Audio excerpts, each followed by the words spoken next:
Assalamualaikum warahmatullahi wabarakatuh. Kami dari kelompok 4 akan membahas tentang tunagrahita. Di sini saya akan membahas tentang definisi tunagrahita. Tunagrahita merupakan kata lain dari retardasi mental atau mental retardation. Tuna berarti merugi dan grahita berarti pikiran. Lalu, apa yang dimaksud dengan retardasi mental? Retardasi mental berarti keterbelakangan mental. Kata mental di sini dalam peristilahan adalah fungsi kecerdasan intelektual, bukan kondisi psikologis. Ada beberapa rujukan yang secara resmi digunakan oleh AAMD. Berikut sudah dicantumkan dalam PPT. Nah, dari definisi tersebut, kami mengambil 3 poin penting. Yang pertama, fungsi intelektualnya lamban atau di bawah rata-rata. Yang kedua, kekurangan dalam tingkah laku penyesuaian atau perilaku adaptif. Dan yang ketiga, ketunagrahitaan berlangsung pada periode perkembangan. Selanjutnya, jumlah tunagrahita di Indonesia. Anak yang mengalami tunagrahita adalah mereka yang mengalami penyimpangan 2 standar deviasi, yaitu mereka yang memiliki IQ 70 ke bawah menurut skala Wechsler, sedangkan mereka yang ber-IQ 71-85 termasuk tunagrahita borderline. Halahan 1988 mengestimasi jumlah tunagrahita adalah 2,3%. Dilihat dari kelompok usia sekolah, jumlah penduduk di Indonesia yang menyandang kelainan adalah 48.100.548 orang. Jadi, estimasi jumlah penduduk di Indonesia yang menyandang tunagrahita adalah 2% dari 48.100.548 orang, yaitu sebanyak 962.011 orang. Klasifikasi tunagrahita. Di sini kami mengambil 4 jenis klasifikasi. Nah, yang pertama ini ada klasifikasi berdasarkan kematangan sosial. Nah, di sini itu ada 4 taraf. Yang pertama itu ringan, yang kedua sedang, yang ketiga berat, dan yang keempat sangat berat. Lalu yang kedua itu klasifikasi berdasarkan tipe klinis. Nah, di sini itu ada 5. Nah, yang pertama itu ada Down syndrome atau mongoloid. Nah, jenis grahita dengan jenis ini memiliki ciri-ciri raut muka menyerupai orang Mongol dengan mata sipit dan miring. Lalu lidah tebal suka menjulur keluar, telinga kecil, kulit kasar, dan susunan gigi kurang baik. Yang kedua ada kretin atau cebol. Nah, jenis grahita dengan ini memiliki ciri-ciri badan gemuk dan pendek, kaki dan tangan pendek serta bengkok, kulit kering tebal dan keriput, rambut kering, lidah dan bibir, kelopak mata, telapak tangan dan kaki tebal. Lalu yang terakhir ada pertumbuhan gigi terlambat. Yang ketiga ada hidrosepal. Nah, jenis grahita dengan tipe ini tuh memiliki ciri-ciri kepala besar, raut muka kecil, pandangan dan pendengaran tidak sempurna, mata kadang-kadang juling. Lalu yang keempat ada mikrosepal. Nah, jenis grahita seperti ini itu memiliki ciri-ciri ukuran kepala yang kecil. Lalu yang kelima atau yang terakhir yaitu makrosepal. Nah, ciri-ciri grahita dengan jenis ini yaitu kepala yang besar dari ukuran normal. Nah, lalu yang ketiga ada klasifikasi berdasarkan AAMD. Nah, ini tuh dikemukakan oleh Hallahan pada tahun 1982. Nah, yang pertama itu ada mild mental retardation, di mana tunagrahita ini memiliki IQ antara 55 sampai 70 dan dikategorikan ringan. Yang kedua itu ada moderate mental retardation yang memiliki IQ antara 40 sampai 55. Ini tuh dikategorikan sedang. Lalu yang ketiga ada Shepherd mental retardation memiliki IQ antara 25 sampai 40 dikategorikan berat. Dan yang keempat ada profound mental retardation. Nah, ini tuh IQ-nya 25 ke bawah dan dikategorikan sangat berat. Nah, Lalu yang terakhir itu ada klasifikasi yang digunakan di Indonesia sesuai dengan peraturan pemerintah nomor 72 tahun 1991. Nah, yang pertama itu ada tunagrahita ringan. Nah, yang memiliki IQ 50 sampai 70. Yang kedua, tunagrahita sedang, IQ-nya 30 sampai 50 dan yang ketiga, tunagrahita berat dan sangat berat. Yang mana IQ-nya itu kurang dari 30. Selanjutnya adalah penyebab. Seseorang menjadi tunagrahita disebabkan oleh berbagai faktor. Faktor yang pertama adalah faktor keturunan. Penyebabnya adalah adanya kelainan kromosom atau kelebihan genetik. Anak yang lahir disebabkan faktor ini pada umumnya mengalami sindrom Down atau sindrom Mongol, di mana IQ-nya rata-rata adalah 30 hingga 50. Nah, selanjutnya pada masa sebelum kelahiran. Penyebabnya bisa terjadi karena infeksi rubella atau faktor rhesus. Selanjutnya pada saat kelahiran, yaitu terjadi luka-luka pada saat kelahiran atau sesak napas dan lahir prematur. Lalu pada saat setelah lahir. Nah, biasanya ada penyakit akibat infeksi atau penyakit problem nutrisi. Nah, untuk infeksi sendiri misalnya meningitis atau peradangan selaput otak. Untuk problem nutrisi misalnya karena kekurangan protein. Nah, selanjutnya ada gangguan metabolisme. Misalnya phenylketonuria, yaitu gangguan metabolisme asam amino. Gejala yang tampak biasanya kekurangan pigmen, tunagrahita, kejang syaraf, kelainan tingkah laku, dan lain sebagainya. Lalu ada gangguan gargolisme. Ini adalah gangguan metabolisme sakarida dalam hati, limpa, dan otak. Nah, gejala yang tampak yaitu ketidaknormalan pada tinggi badan, kerangka tubuh, telapak tangan lebar dan telapak tangan itu lebar dan pendek. Dan yang terakhir adalah faktor lingkungan. Selanjutnya ada usaha pencegahan. Yang pertama, penyuluhan genetik, yaitu informasi tentang genetika dan masalah yang ditimbulkan.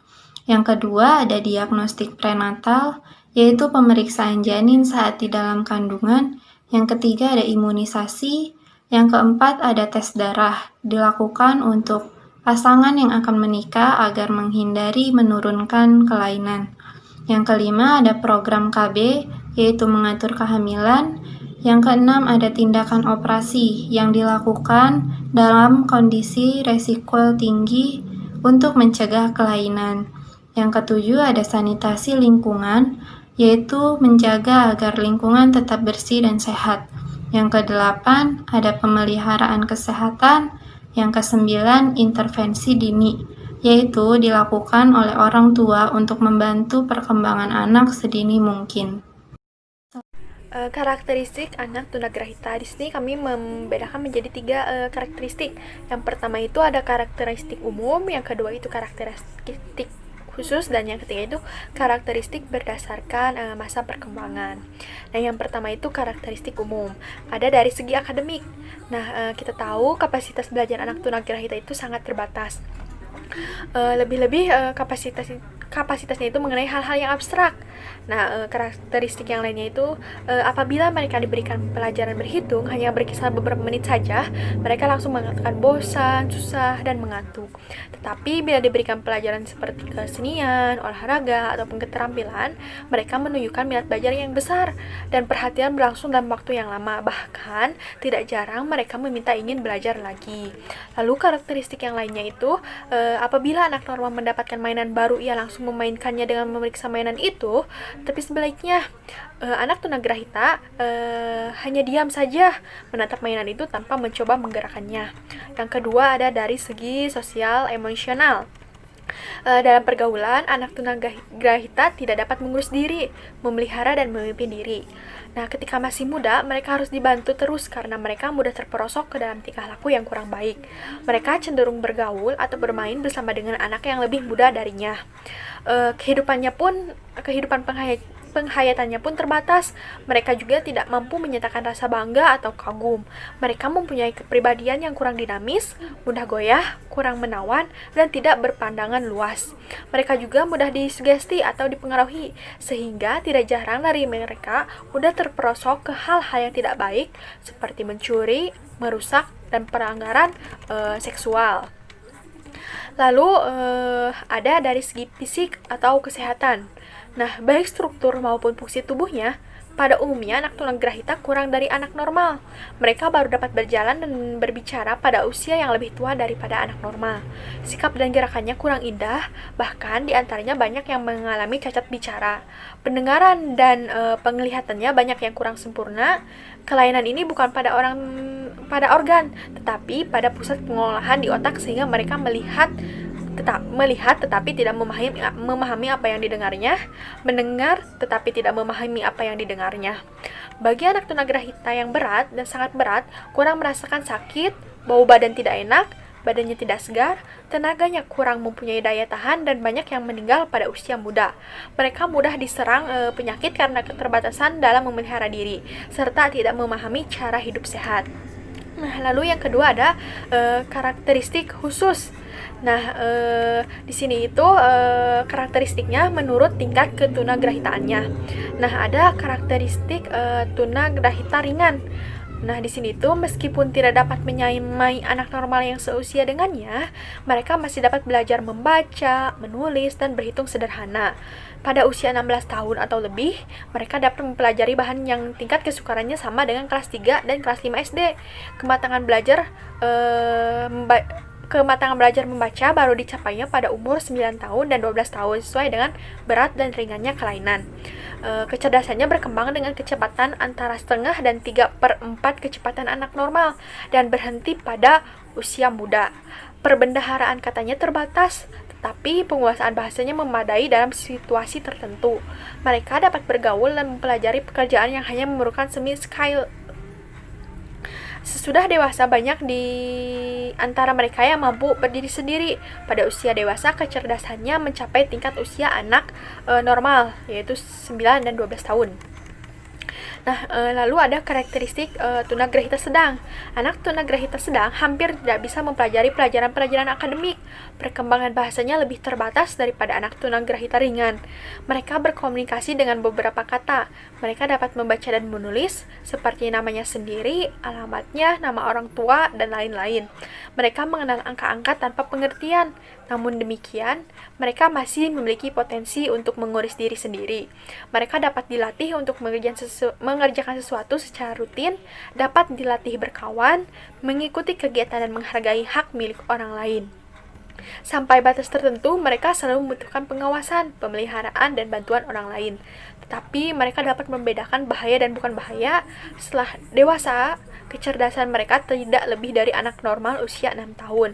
Mereka dapat mengajarkan sesuatu dengan pengawasan. Lalu ada karakteristik anak tunagrahita berat dan sangat berat. Anak tunagrahita berat dan sangat berat sepanjang hidupnya akan selalu tergantung pada pertolongan dan bantuan orang lain. Mereka tidak dapat memelihara diri sendiri, seperti makan, berpakaian, ke WC, dan sebagainya harus dibantu. Mereka tidak dapat membedakan bahaya dan bukan bahaya. Mereka juga tidak dapat bicara, walaupun bicara hanya mampu mengucapkan kata-kata atau tanda sederhana saja. Kecerdasannya walaupun mencapai usia dewasa berkisar seperti anak normal usia paling tinggi, yaitu 4 tahun.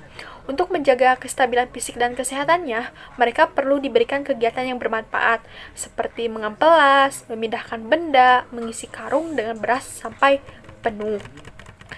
Lalu ada yang ketiga itu karakteristik atau ciri-ciri pada masa perkembangan.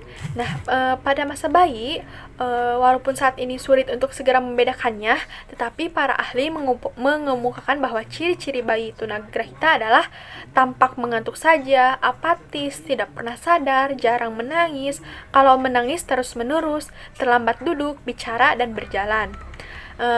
Ada pada masa kanak-kanak. Pada masa ini, anak tunagrahita sedang lebih mudah dikenal daripada tunagrahita ringan. Oleh karena itu, tunagrahita sedang mulai memperlihatkan ciri-ciri klinis seperti mongoloid, kepala besar, dan kepala kecil. Tetapi anak tunagrahita ringan atau yang lambat memperlihatkan ciri-ciri sukar mulai dengan sesuatu, sukar untuk melanjutkan sesuatu, mengerjakan sesuatu berulang-ulang, tetapi tidak ada variasi. Tampak penglihatannya kosong, melamun, ekspresi muka tanpa ada pengertian. Selanjutnya, tunagrahita ringan yang cepat memperlihatkan ciri-ciri bereaksi cepat tetapi tidak tepat, tampak aktif sehingga memberi kesan bahwa anak ini pintar, pemusatan perhatian sedikit, hyperaktif, bermain dengan tangannya sendiri, cepat bergerak tanpa dipikirkan terlebih dahulu.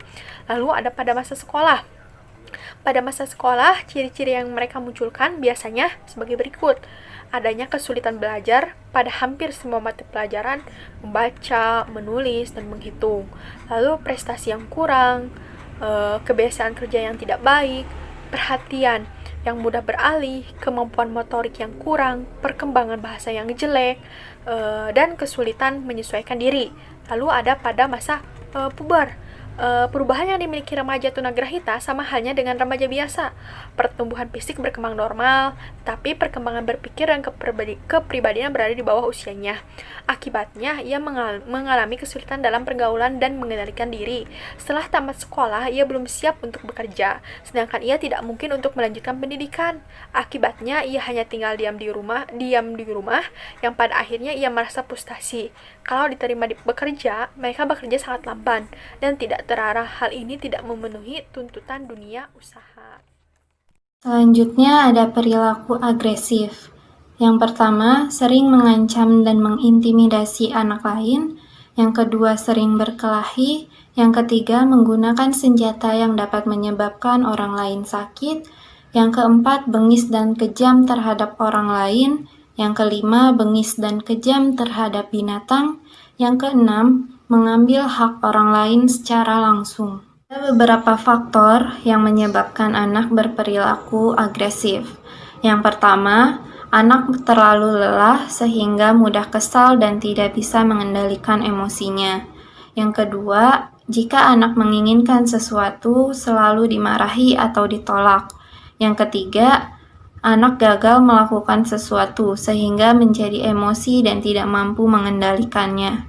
Yang keempat, anak terlalu merasa dikekang. Yang kelima, anak merasa bosan di kelas sehingga anak sering meninggalkan kelas. Yang keenam, anak bosan dengan rutinitas yang selalu berulang. Yang ketujuh, sering terjadi temper tantrum, di mana ia putus asa untuk mengungkapkan maksudnya ke sekitar. Intervensi yang dapat diberikan ketika anak menunjukkan perilaku agresif. Nah, di sini itu dapat diberikan bimbingan perkembangan perilaku non-adaptif berdasarkan pendekatan sistem. Nah, pendekatan sistem yang kami pakai itu masukan lingkungan atau environmental input. Nah, di sini itu terbagi jadi 3 ya. Yang pertama itu ada proses, yang kedua itu ada keluaran atau output, dan yang ketiga ada monitoring, evaluasi, dan balikan. Nah, untuk proses sendiri, ketika ada salah satu anak memunculkan atau memperlihatkan perilaku agresif seperti memukul orang atau memukul benda sekitarnya karena ia merasa lelah atau bosan, maka guru memberikan intervensi melalui permainan terapeutik. Nah, permainan terapeutik ini sendiri merupakan permainan dengan alat musik pukul. Nah, diharapkan dengan permainan ini mampu menghasilkan output berupa berkurangnya bahkan hilangnya perilaku memukul pada siswa. Nah, lalu ada keluaran atau output. Nah, diharapkan melalui kegiatan permainan terapeutik ini, yaitu memainkan alat musik pukul seperti drum mini, nah perilaku memukul anak dapat berkurang atau menghilang. Nah, untuk monitoring, evaluasi, dan balikan, untuk kegiatan monitoring dan evaluasi selama proses pelaksanaan bimbingan dilakukan secara cermat melalui proses refleksi yang dipakai sebagai bentuk kegiatan. Nah, di sini tuh memutuskan apakah program bimbingan perkembangan perilaku non-adaptif yang sedang berjalan ini perlu direvisi ulang atau perlu perombakan program. Nah, untuk balikan atau feedback sendiri, ini tuh memberikan fungsi informasi atas penyimpanan dari keluaran berdasarkan standar dan kontrol yang telah ditentukan. Nah, di sini itu balikannya itu berupa masukan yang akan diproses menjadi keluaran tadi. Selanjutnya, implikasi pendidikan bagi anak tunagrahita. Pendekatan yang dapat diberikan adalah 1. Okupasional terapi atau terapi gerak. Ini adalah melatih gerakan fungsional anggota tubuh. Yang kedua, ada alih terapi atau terapi bermain. Misal pada pelajaran hitungan, anak diajarkan bermain jual beli dan lain sebagainya. Lalu ada activity daily living, kemampuan merawat diri. Ini bertujuan untuk memandirikan anak. Yang keempat ada life skill atau keterampilan hidup. Ini bertujuan untuk menyiapkan anak agar dapat beradaptasi sesuai dengan keterampilan yang dimiliki. Yang kelima ada vocational terapi atau terapi bekerja. Dengan bekal latihan yang telah dimiliki, anak tunagrahita diharapkan mampu bekerja. Selanjutnya ada model pelayanan pendidikan. Yang pertama ada kelas transisi, yaitu kelas persiapan dan pengenalan pengajaran dengan acuan kurikulum SD dengan modifikasi sesuai kebutuhan anak. Yang kedua ada kelas khusus atau SLB bagian C dan C1. Dalam satu kelas, maksimal 10 anak dengan pembimbing atau pengajar guru khusus. Untuk tunagrahita ringan dapat bersekolah di SLBC, sedangkan untuk tunagrahita sedang dapat bersekolah di SLB C1. Yang ketiga, ada pendidikan terpadu. Dilakukan di sekolah reguler, biasanya anak yang belajar di sekolah terpadu yaitu anak tunagrahita ringan. Yang keempat, ada program sekolah di rumah, diperuntukkan bagi anak tunagrahita yang tidak mampu mengikuti pendidikan di sekolah khusus karena keterbatasannya. Dapat dilakukan dengan cara mendatangkan guru PLB atau GPK terapis. Yang kelima, ada pendidikan inklusif. Layanan pendidikan inklusif diselenggarakan pada sekolah reguler. Pada kelas inklusif, siswa dibimbing oleh 2 orang guru, yaitu guru reguler dan guru khusus. Yang keenam ada panti rehabilitasi, diperuntukkan bagi anak tunagrahita pada tingkat berat. Program panti lebih terfokus pada perawatan dan pengembangan. Di antaranya, 1. Pengenalan diri, 2. Sensor, motor, dan persepsi, 3. Motorik kasar dan ambulansi, yang keempat, kemampuan berbahasa dan komunikasi. Yang kelima, ada bina diri dan kemampuan sosial. Strategi dan media. Strategi pembelajaran dalam pendidikan anak tunagrahita pada prinsipnya tidak berbeda dengan pendidikan pada umumnya. Pada prinsipnya, menentukan strategi pembelajaran harus memperhatikan tujuan pelajaran, karakteristik murid, dan ketersediaan sumber atau fasilitas. Nah, strategi yang dapat digunakan dalam mengajar anak tunagrahita sebagai berikut. Yang pertama, strategi pengajaran yang diindividualisasikan. Strategi pembelajaran yang diindividualisasikan berbeda maknanya dengan pengajaran individual. Pengajaran individual ada pengajaran yang diberikan kepada seorang demi seorang dalam waktu tertentu dan ruang tertentu pula. Sedangkan pengajaran yang diindividualisasikan diberikan kepada setiap murid meskipun mereka belajar bersama dengan bidang studi yang sama, tetapi kedalaman dan keluasan materi pelajaran disesuaikan dengan kemampuan dan kebutuhan tiap anak. Strategi ini tidak menolak sistem klasikal ataupun kelompok. Strategi ini memelihara individualitas. Dalam pelaksanaannya, guru perlu melakukan hal-hal seperti berikut. Yang pertama, pengelompokan murid yang memungkinkan murid dapat berinteraksi, bekerja sama, dan bekerja selaku anggota kelompok, dan tidak menjadi anggota tetap dalam kelompok tertentu. Kedudukan murid dalam kelompok sesuai dengan minat dan kemampuan belajar yang hampir sama. Lalu, pengaturan lingkungan belajar yang memungkinkan murid melakukan kegiatan yang beraneka ragam, dapat berpindah tempat sesuai dengan kebutuhan murid, serta adanya keseimbangan antara bagian yang sunyi dan gaduh dalam pekerjaan di kelas. Adanya petunjuk tentang penggunaan tiap bagian, adanya pengaturan agar memudahkan bantuan dari orang yang dibutuhkan, posisi tempat duduk seperti kursi dan meja dapat berubah-ubah, ukuran barang dan letaknya hendaknya dapat dijangkau oleh murid, sehingga memungkinkan murid dapat dapat mengatur sendiri kebutuhan belajarnya. Lalu mengadakan pusat belajar atau learning center. Nah, pusat belajar ini dibentuk pada sudut-sudut ruangan kelas, misalnya sudut bahasa, sudut IPA, berhitung. Pembagian seperti ini memungkinkan anak belajar sesuai dengan pilihannya sendiri. Di pusat belajar itu tersedia pelajaran yang akan dilakukan. Tersedianya tujuan pembelajaran khusus sehingga mengarahkan kegiatan belajar yang lebih banyak bernuansa aplikasi seperti mengisi, mengatur, menyusun, mengumpulkan, memisahkan, mengklasifikasi, menggunting, membuat bagan, menyetel, mendengarkan, dan mengobservasi. Nah, selain itu, pada tiap pusat belajar tersedia bahan yang dapat dipilih dan digunakan oleh anak itu sendiri. Melalui strategi ini, maka anak akan maju sesuai dengan irama belajarnya sendiri dengan tidak terlepas dari interaksi sosial. Lalu yang kedua itu ada strategi kooperatif. Nah, strategi ini merupakan strategi yang paling efektif diterapkan pada kelompok murid yang memiliki kemampuan heterogen. Misalnya, dalam pendidikannya mengintegrasikan anak tunagrahita berjalan bersama dengan anak normal. Nah, strategi ini relevan dengan kebutuhan anak tunagrahita, di mana kecepatan belajarnya tertinggal dari anak normal. Strategi ini bertitik tolak pada semangat kerja, di mana mereka yang lebih pandai dapat membantu temannya yang lemah atau mengalami kesulitan dalam suasana kekeluargaan dan keakraban. Strategi kooperatif memiliki keunggulan seperti meningkatkan sosialisasi antara anak tunagrahita dengan anak normal, menumbuhkan penghargaan dan sikap positif anak normal terhadap prestasi belajar anak tunagrahita, sehingga memungkinkan harga diri anak tunagrahita meningkat. Nah, dan memberikan kesempatan pada anak tunagrahita untuk mengembangkan potensi seoptimal mungkin.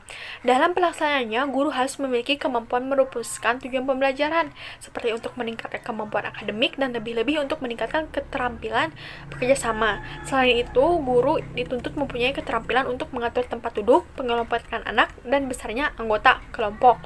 Lalu yang ketiga itu ada strategi modifikasi tingkah laku. Strategi ini digunakan apabila menghadapi anak tunagrahita sedang ke bawah atau anak tunagrahita dengan gangguan lain. Tujuan strategi ini adalah mengubah, menghilangkan atau mengurangi tingkah laku yang tidak baik ke tingkah laku yang baik. Nah, dalam pelaksanaannya, guru harus terampil memilih tingkah laku yang harus dihilangkan. Sementara itu, perlu pula teknik khusus dalam melaksanakan modifikasi tingkah laku tersebut, seperti reinforcement. Reinforcement ini merupakan hadiah untuk mendorong anak agar berperilaku baik. Nah, reinforcement ini dapat berupa pujian, hadiah atau elusan. Nah, pujian diberikan apabila siswa menunjukkan perilaku yang dikehendaki oleh guru, dan pemberian reinforcement itu makin hari makin dikurangi agar tidak terjadi ketergantungan. Selanjutnya ada media. Nah, untuk media sendiri, media pembelajaran yang digunakan pada pendidikan anak tunagrahita tidak berbeda gitu ya dengan media yang digunakan pada pendidikan anak biasa. Hanya saja pendidikan anak tunagrahita membutuhkan media seperti alat bantu belajar yang lebih banyak mengingat keterbatasan kecerdasan intelektualnya. Alat-alat khusus yang ada di antaranya adalah alat latihan kematangan motorik berupa formboard, puzzle, latihan kematangan indera, seperti latihan perabaan, penciuman, alat latihan untuk mengurus diri sendiri seperti latihan memasang kancing, memasang resleting, alat latihan konsentrasi seperti papan keseimbangan, alat latihan membaca, berhitung, dan lain-lain. Nah, dalam menciptakan media pendidikan anak tunagrahita, guru perlu memperhatikan beberapa ketentuan, antara lain bahan tidak berbahaya bagi anak, tentu saja mudah diperoleh dan dapat digunakan oleh anak. Lalu warna tidak mencolok dan tidak abstrak, dan yang terakhir ukurannya harus dapat digunakan atau diatur penggunaannya oleh anak itu sendiri, seperti ukuran meja dan kursi. Yang terakhir ada evaluasi. Yang pertama, waktu mengadakan evaluasi ada baiknya dilakukan saat kegiatan belajar mengajar berlangsung dan juga saat akhir pembelajaran. Yang kedua ada alat evaluasi. Alat evaluasi umumnya sama dengan pendidikan anak normal. Namun biasanya urutan atau penggunaannya yang berbeda.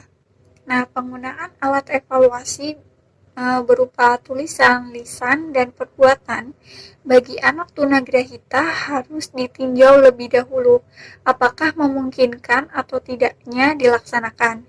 Kemudian jika dalam evaluasi tulisan, kata tanya yang digunakan adalah kata yang tidak menuntut uraian, seperti bagaimana atau mengapa, tetapi ada baiknya menggunakan kata apa, siapa, atau di mana.